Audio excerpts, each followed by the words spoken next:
We are going to do a lunging Pallof press. So this is the combination of two movements. So let's talk about the two movements separately real quick, and then we'll go into the combination of two. So a Pallof press is me standing upright, pulling a band or a cable, whichever one you have available. It really doesn't matter that much for this exercise, to the middle of my body, and then pressing out while keeping my core tight and pulling directly back in. I want to fight as hard as I can for this to be a straight line as I go out and a straight line as I come in. I want to try to avoid this kind of tug of war action going on. What we're doing when we do this exercise is we are improving our body's ability to stabilize against a rotational force. So the band is wanting to pull us this way, but we are fighting to stay where we're at. Lunge, on the other hand, we're going to talk about super briefly, just hitting the basics of a lunge.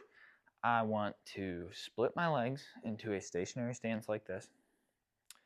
Roughly 90-degree angle between the legs is good, but it can be a little bit closer, it can be a little bit wider. Find what's comfortable for you. It's not a hard and fast rule. As I go down, I want to keep the weight roughly even between my front and my back leg, with a little bit more of the weight in my front leg than my back leg. So about here. Nice and controlled. I'm not moving side to side.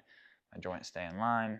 So as I go down, my knees like this. It's pretty good and balanced over top of my toes in terms of not being in or out, but just in line.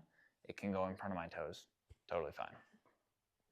So putting them together, when I'm doing this, I want to put my foot that is nearest to my resistance in the front.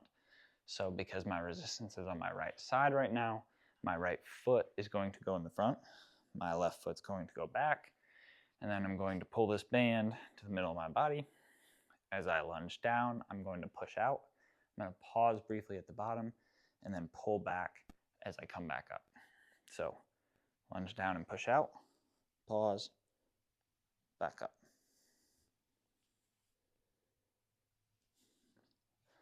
Obviously, if you have a band, the further you step away from the band, the harder the exercise gets. Because whatever leg is closest to the resistance is what we want in front. When I go to do the other side, I then need to turn around. If you're using a band or a cable, but realistically, if you're just using a band, make sure you are stepping to the same distance away, have some kind of reference point, because I don't want you to get to the point where you're here with your right leg, but you're way over here with your left, because you're going to have a lot harder time when you turn around. And we don't want that imbalance between our repetitions on each side.